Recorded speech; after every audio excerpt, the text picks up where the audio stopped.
Hello दोस्तों, nimble notes में आपका स्वागत है। आज हम विज्ञान एनसीईआरटी क्लास 9 की 9th चैप्टर गुरुत्वाकर्षण के इम्पोर्टेंट टॉपिक को अच्छे से समझेंगे। तो चलिए इस चैप्टर के बारे में कुछ महत्वपूर्ण बातें जानते हैं।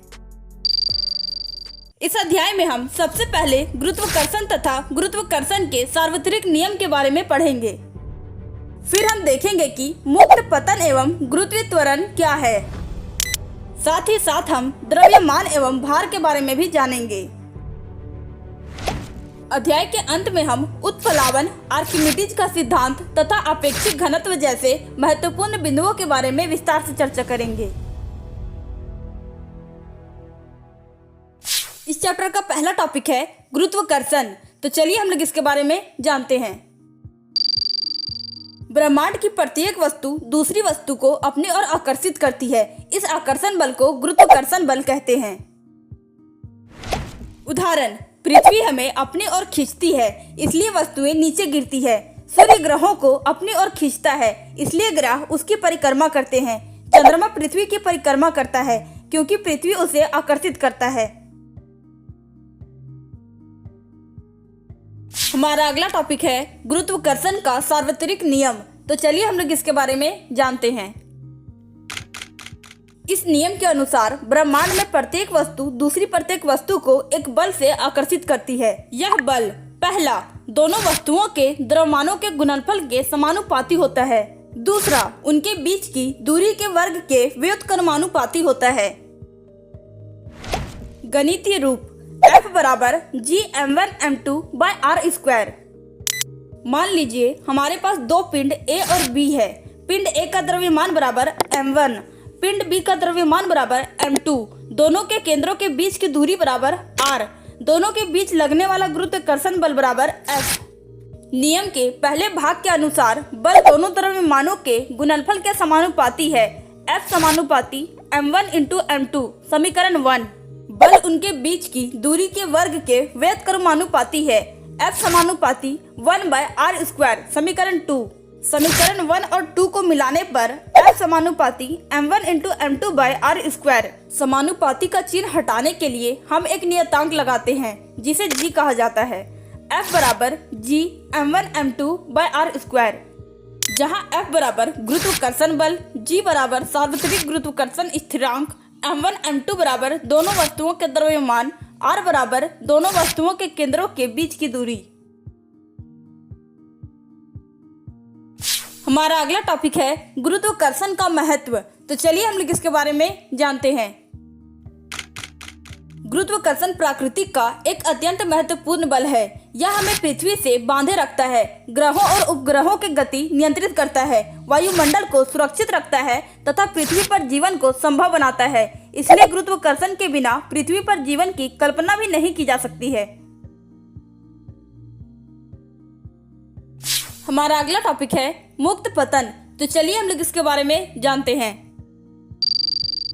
जब किसी वस्तु को ऊंचाई से छोड़ दिया जाता है और वह केवल गुरुत्वाकर्षण बल के कारण पृथ्वी की ओर गिरती है, तो उसकी गति को मुक्त पतन कहते हैं। मुक्त पतन का उदाहरण, पेड़ से फल का गिरना, छत से पत्थर का गिरना, ऊंचाई से गेंद को छोड़ना। इन सभी स्थितियों में वस्तु पृथ्वी के गुरुत्वाकर्षण के कारण नीचे गिरती है। हमारा अगला टॉपिक है गुरुत्वीय त्वरण। तो चलिए हम लोग इसके बारे में जानते हैं। जब कोई वस्तु पृथ्वी की ओर केवल गुरुत्वाकर्षण बल के कारण गिरती है, तो उसके वेग में लगातार परिवर्तन होता है। इस परिवर्तन की दर को गुरुत्वीय त्वरण कहते हैं। इसे G से प्रदर्शित किया जाता है। पृथ्वी की सतह पर गुरुत्वीय त्वरण का औसत मान G बराबर 9.8 मीटर/सेकंड², अर्थात गिरती हुई वस्तु का वेग प्रत्येक सेकंड में लगभग 9.8 मीटर/सेकंड बढ़ जाता है। उदाहरण, 1 सेकंड बाद वेग बराबर 9.8 मीटर/सेकंड, 2 सेकंड बाद वेग बराबर 19.6 मीटर/सेकंड, 3 सेकंड बाद वेग बराबर 29.4 मीटर/सेकंड। गुरुत्वीय त्वरण के मात्रक SI मात्रक मीटर/सेकंड²।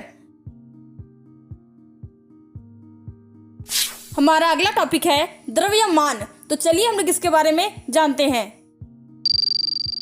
द्रव्यमान किसी वस्तु में उपस्थित पदार्थ की कुल मात्रा को कहते हैं। यह वस्तु का एक मूलभूत गुण है जो बताता है कि उस वस्तु में कितना पदार्थ मौजूद है। उदाहरण, एक ईंट का द्रव्यमान एक पेंसिल से अधिक होता है। एक हाथी का द्रव्यमान एक कुत्ते से अधिक होता है। द्रव्यमान का एसआई मात्रक किलोग्राम है।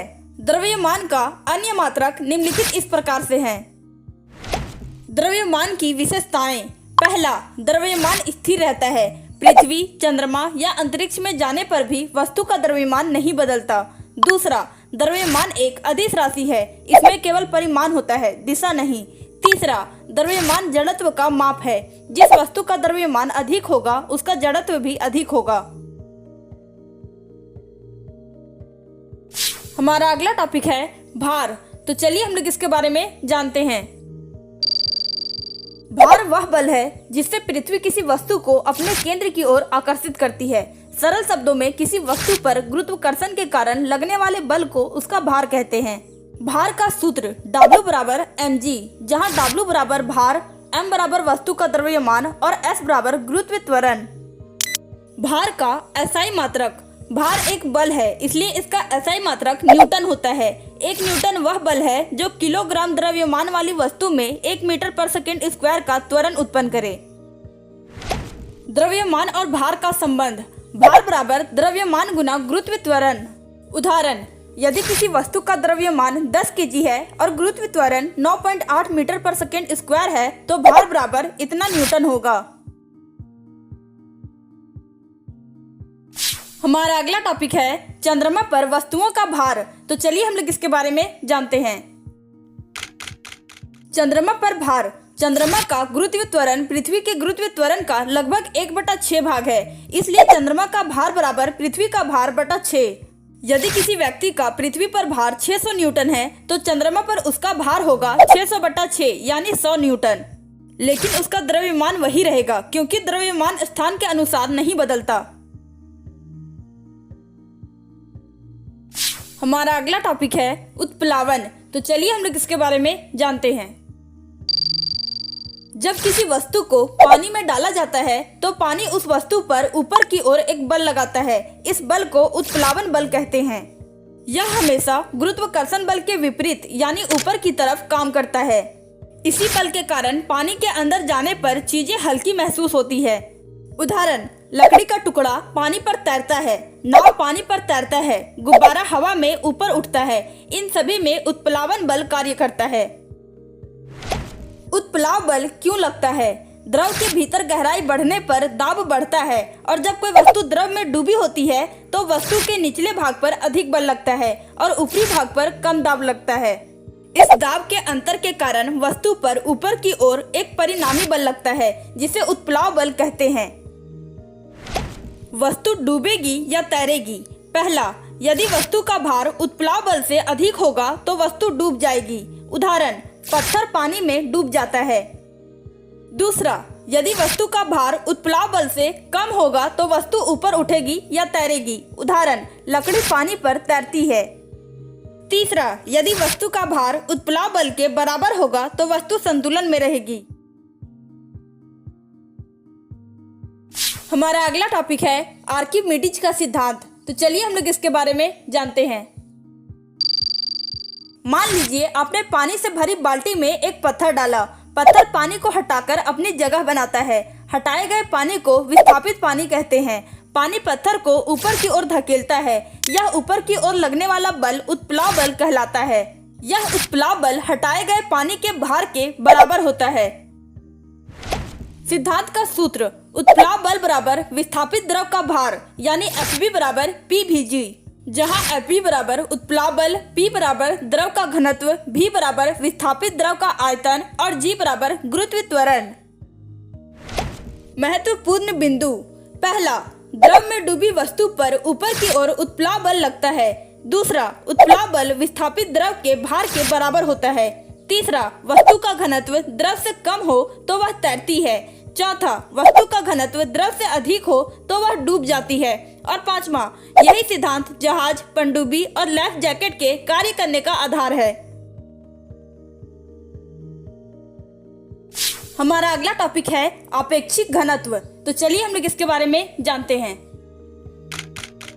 किसी पदार्थ के घनत्व और 4 डिग्री सेल्सियस पर जल के घनत्व के अनुपात को उस पदार्थ का आपेक्षिक घनत्व कहते हैं। सूत्र: अपेक्षित घनत्व बराबर पदार्थ का घनत्व बटा 4 डिग्री सेल्सियस पर पानी का घनत्व। अपेक्षित घनत्व की विशेषताएं: पहला, यह दो घनत्वों का अनुपात है। दूसरा, इसका कोई मात्रक नहीं होता। और तीसरा, यह बताता है कि कोई पदार्थ पानी की तुलना में कितना अधिक या कम घना है। उदाहरण: मान लीजिए किसी पदार्थ का घनत्व बराबर 8000 केजी मीटर पर क्यूब, जल का घनत्व बराबर 1000 केजी मीटर पर क्यूब, तब अपेक्षित घनत्व बराबर 8000 बटा 1000 बराबर 8, अर्थात यह पदार्थ पानी से 8 गुना अधिक घना है। अपेक्षित घनत्व और तैरना डूबना: यदि अपेक्षित घनत्व 1 से बड़ा हो तो वस्तु पानी में डूब जाएगी। यदि अपेक्षित घनत्व 1 से छोटा हो तो वस्तु पानी में तैरेगी। और यदि अपेक्षित घनत्व 1 के बराबर हो तो वस्तु पानी में संतुलित रहेगी। अपेक्षित घनत्व के कुछ उदाहरण निम्नलिखित इस प्रकार से हैं। ओके दोस्तों, इस चैप्टर के इम्पोर्टेंट टॉपिक को आप एक बार फिर से देख लें ताकि आपको पता चले कि आपने इस चैप्टर में कौन कौन से टॉपिक को समझा है।